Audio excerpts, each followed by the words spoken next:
All right, guys, so a bit of an informal bow nose today. I'm traveling today, so I didn't do the formal kind of like well-produced bit. So here we go. So it's been a stressful 2 years for a lot of people, and I get that. And one of the things that I've developed over time of just being in stressful situations is this idea of triaging stress. I use the word triage specifically because that is what it feels like when you have stressful situations in. You need to treat it like you're a trauma surgeon and you've got, seemingly urgent things coming in, and you need to be objective about that and tag those things accordingly. So if it's a bit of an intense analogy, but yeah, if people are coming in from a traumatic thing and they're coming into your world and you're there, willing, capable, and happy to help them, you at some point have to make priority one, A, B, and C, and figure out what who needs the help when. In this case, in more normal everyday situations, there's things that we can't control. So that's stress category number one. There's stress that someone else made, right? So they wake up, they had a bad day, something's going on in their business. That's stress that someone else made that is coming across your radar. It's fine, it happens. It's part of being a service professional. And then there's the third category, the stress that you made and that you just need to own that. So those are the three categories of stress. When stress is coming my way, I immediately go, okay, is this stress that is this something that I can't control? You guys know what to do with that. Typically it needs to be off your radar pretty quickly. Is this stress that someone else made? In that case, make a decision if it's stress that you can control or help out that person if they need some help, or stress that you made. So where these things overlap is kind of interesting. So if it's something you can't control and if it's stress that someone else made, then the word I use here is just need to disown that. Not your circus, not your monkeys. It's mental clutter. You need to be empathetic and help that person if you can, but it can't weigh your day down, or you're not going to serve the needs of the things that are actually in your control and can help out.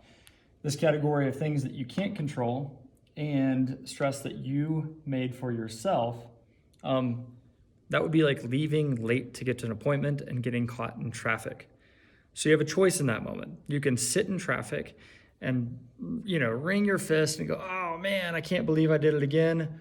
Or my option is to just chill. It's stuff you can't control. You can communicate, let someone know, hey, I'm going to be late. Own the fact that you didn't plan, or own the fact that traffic was worse than you expected. But once that moment has gone and passed, chill. Like seriously, I've seen so many people just get so wigged out and stressed in that moment. So here's the interesting thing. If there's stress that someone else has made and you made, so it's collective stress, it's a situation that's collectively happened because of a lack of planning or whatever, my recommendation is to make a plan, to own that. And if you've read the book by Jocko called Extreme Ownership, that's kind of my take on this category, is if it's stress that someone else made and you both had a hand in it, best thing you can do is not point fingers in that moment. It's just to make a plan and move on and own the part of that solution from there. So that's how I triage stress. Not every day of the week, but those are categories that help me very quickly ascertain problems as they come in, make a category for them, either disown them, chill, or make a plan. So let's talk about making a plan. This is the Eisenhower matrix. This has been around since Eisenhower, right? So good buddy of mine taught this to me, but there's things in your life that are important and urgent. You probably should do those. Big fan of like in the morning time, if there's something that came up yesterday that fits this category, I swallow the frog. That's the first thing I try to do in the morning when I'm fresh and other things haven't happened throughout that day. There are things that come across that are important and not urgent. It's my favorite category. You just need to decide when to do that. So make an appointment with yourself. Say, hey, I recognize that thing is important, but it's not urgent to me. I'm going to create a calendar appointment for myself next Friday afternoon when all the things are done, and I'm going to really buckle down and do that because it's great. And create an appointment with yourself. This category for me personally is one. I have a habit of taking things that are urgent and assuming that they're all important. Not a great habit to get into. There are things that come across your plate that are urgent, but they're not important, right?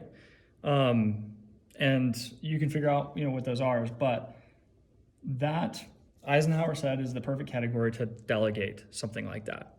If it's truly important, then yeah, you need to treat it as such. But if it's not important in the context that you can immediately or you don't have the skills to solve for it, this is a great sentence I like to use is, man, I've got the perfect connection for you, or let me put you in touch with so-and-so. It's respectful. You're acknowledging that it's important to that person or to you, but you're also acknowledging that you're not the perfect fit for it, particularly related to your bandwidth, your time, your talent, etc. I've got the perfect connection for you, or let me actually connect you with a good friend of mine or one of our employees or whatever, right? Great way to handle that. Fourth category is things that are not urgent and not important. Guess what you should do with those? Delete them. The extra bit of learning I've learned from this category is asking myself, assessing why it's on my radar. So there's things that do come across in life that are not urgent and not important and do beg our attention. Sometimes the reason that like watching the next YouTube video feels interesting to you and important in that moment is because you probably need to give yourself a mental break.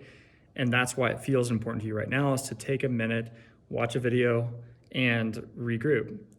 That's something you need to assess and go, well, maybe I should schedule some time to do that versus chase the rabbit after every phone call or after every meeting, because I need some maybe extended brain, chill time. But for my brain needs to be turned off for a minute. So I think the fourth category here of things that are not urgent and not important that come up in your life, sometimes that's the fun stuff on the weekends, right? But it's also sometimes that when it comes up in the middle of a work day, it's because you probably haven't given yourself a break or you're mentally taxed and are just kind of chasing the rabbit for those things. So just to recap, 3 categories to triage stress: stuff that you can't control, delete; stuff that someone else made, assess if you had a hand in that, make a plan. If you didn't, you gotta let go and go on. If you're a people pleaser, that's a harder thing to say than it is to do. Ask me how I know. And then if it's stress that you made, you gotta own that, right? And make a plan. And then moving on, here's how to make a plan, figure out if it's urgent and important, etc. So hopefully that was helpful for you guys in a weird, trying time. My hope is that there's things that you assess in your life that you can't control, and you keep on keeping on and impacting the people in your life that you can help out and ultimately love on, right? Through your service that you offer or your product or whatever you're up to.